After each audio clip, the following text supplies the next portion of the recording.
surat terbuka buat admin Gerindra tolong disampaikan kepada Bapak Presiden Republik Indonesia Bapak Prabowo. Saya mau ngasih tahu nih, bukti beberapa fakta JPU sangat terlihat jelas bahwa diduga tidak netral untuk case Nikita terhadap saksi-saksi yang hadir. Persidangan Nikita Mirzani heboh, ini hakimnya tanda tanya besar ini.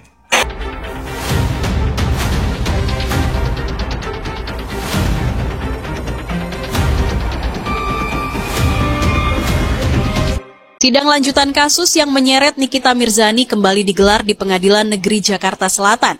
Tapi hari ini, perhatian publik bukan lagi tertuju pada siapa bersalah atau tidak, melainkan pada bagaimana jalannya proses hukum yang justru menyingkirkan keadilan sejak dari pintu masuk. Doktif hadir sebagai saksi. Ia datang membawa satu hal, kronologi dan kejujuran. Tapi sejak awal, ia sadar bahwa ruang sidang bukan tempat yang ramah bagi narasi utuh. Kesaksiannya dipotong. Penjelasannya dibiarkan menggantung. Bahkan saat ketegangan memuncak dan persidangan harus diskors, tak ada satupun upaya dari majelis untuk memberi ruang menyelesaikan substansi. Yang ada justru perilaku tak pantas dari seorang jaksa mendekat dan merekam Nikita Mirzani dari jarak dekat, seolah sedang menikmati kondisi sidang yang ricuh. Ketika aparat yang seharusnya menjaga ketertiban justru menjadi bagian dari keributan, maka yang dirusak bukan hanya proses, tapi wibawa institusi itu sendiri. Nikita mencoba melawan, meminta agar rekaman dugaan penyuapan oleh Reza Gladys, yang notabene pelapor kasus ini, diputar di ruang sidang. Tapi ditolak. Alasannya tidak disampaikan sejak awal. Menarik, karena sejak kapan ruang sidang menutup mata pada bukti hanya karena datang terlambat? Bukankah kebenaran tidak pernah mengenal waktu? Atau memang sejak awal, kebenaran bukan bagian dari agenda? Kalau hari ini publik muak, itu bukan karena mereka benci hukum. Mereka hanya lelah menyaksikan hukum dipermainkan oleh mereka yang mengaku menjaganya. Bagaimana menurut Anda? Ketika sidang Nikita Mirzani diskors karena ricuh, tapi anehnya Sahabat Channel, jaksa penuntut umum malah merekam terdakwa. Ini sidang apa konten TikTok sih? Apakah pantas dalam ruang sidang yang seharusnya sakral seorang jaksa yang mewakili negara justru merekam terdakwa secara terang-terangan saat berjalan ke meja? Ya, Nikita Mirzani mungkin seorang terdakwa, tapi apakah etis diperlakukan seperti itu di muka sidang terbuka? Ketika sidang Nikita Mirzani ricuh, seharusnya semestinya jaksa penuntut umum dan hakim bersikap tenang, menjaga marwah persidangan, bukan ikut menambah keributan. Tapi apa yang terjadi? Malah saksi fakta yang hendak menyampaikan rekaman penting justru ditunda. Pertanyaan besarnya, kalau memang mau menunda, kenapa sih tidak tunggu satu saksi ini selesai dulu bicara? Apakah jaminan dalam seminggu ke depan saksi ini masih bisa hadir, tidak sakit, tidak diintimidasi, tidak mendadak menghilang seperti saksi-saksi lain dalam sejarah peradilan kita? Kenapa ya justru ketika saksi akan menyampaikan bukti rekaman, sidang malah dihentikan?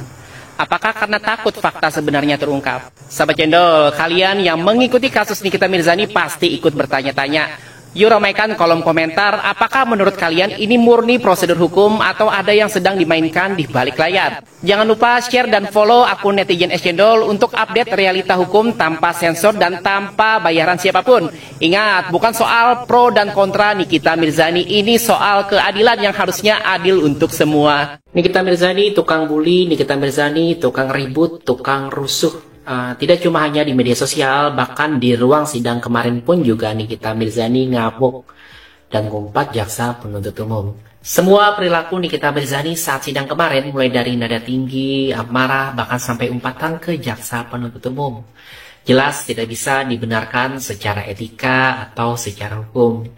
Tapi mari kita lihat dari sudut pandang psikologi hukum. Nah, dalam ilmu ini ada satu prinsip penting, yaitu terdakwa adalah individu yang sedang berada dalam tekanan psikologis tinggi. Jadi mereka bukan hanya menghadapi proses hukum, tapi juga sedang melawan rasa takut. Rasa takut akan kehilangan kebebasan, rasa malu publik, dan ancaman reputasi yang akan rusak. Jadi gini loh Sobat Cendol, maksud Netizen Cendol, kita itu tidak bisa berekspektasi bahwa kondisi mental atau emosi terdakwa seperti Nikita Mirzani akan stabil seperti hakim, jaksa, atau pengunjung sidang. Ya, karena posisi terdakwa dalam psikologi hukum itu disebut sebagai individu dalam fase pertahanan ekstrim. atau dikenal dengan istilah extreme defense mode, yang artinya setiap serangan atau perasaan tidak adil bisa memicu ledakan emosional. Apalagi Nikita Mirzani kan bukan hanya terdakwa ya, tapi juga public figure yang sejak awal sudah diadili 2 kali. Kok 2 kali sih bang? Ya 2 kali Sobat Cendol. Pengadilan pertama ya di ruang pengadilan, pengadilan kedua di ruang komentar media sosial. Jadi saat seseorang mengalami stres hukum berkepanjangan, ya bisa saja ya mereka mengalami emotional dysregulation, yaitu hilangnya kemampuan mengendalikan emosi rasional. Jadi Sobat Cendol, alih-alih hanya menyebut Nikita Mirzani itu tukang ribut, kita juga perlu bertanya ya, apakah sistem hukum kita dan aparat penegak hukum kita sudah cukup memahami reaksi psikologis dari terdakwa?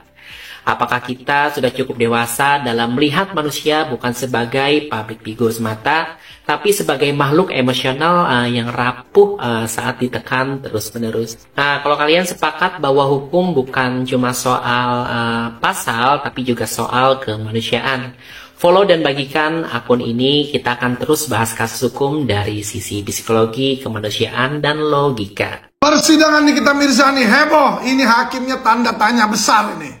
Izinkan saya memutar rekaman ini yang mulia. Manakala ada transaksional dalam perkara ini, baik itu melibatkan orang dalam maupun orang luar, silakan secepatnya dilaporkan kepada pihak yang berwajib. Izin bicara yang mulia. Cukup begitu ya. Beri saya waktu untuk memutarkan rekaman. Tidak ada kesempatan. Penasihat hukum tolong diam ya.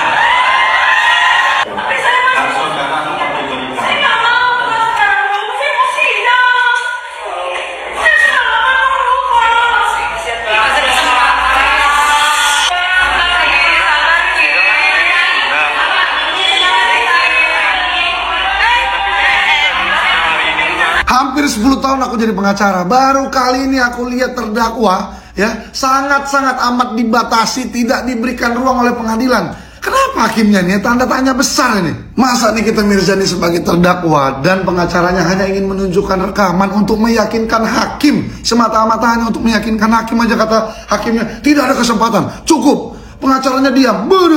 Itu kan hak terdakwa, jelas dalam KUHP. Ya kan, hak terdakwa, hak untuk membela diri, hak untuk mengajukan bukti, hak atas praduga tidak bersalah. Ingat loh, Nikita Mirzani ini belum diputus bersalah, ya kan?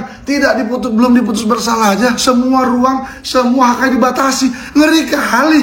Dulu aku ketika mendampingi AKBP Dodi Prawira Negara melawan Teddy Minasa, kami juga mengajukan kok kepada ketua majelis kami pada saat itu di Pengadilan Negeri Jakarta Barat, boleh nggak hakim majelis ya untuk memperdengarkan di tengah persidangan ini, dan hakim majelisnya pada saat itu memperbolehkan. Kami dengarkan semua, bahkan di mic itu diliput semua media dan didengar oleh seluruh masyarakat Indonesia, dan nggak ada masalah. Kok malah hakim yang mengadili Nikita Mirzani ini malah tidak mengizinkan? Nah, ini ada apa ini?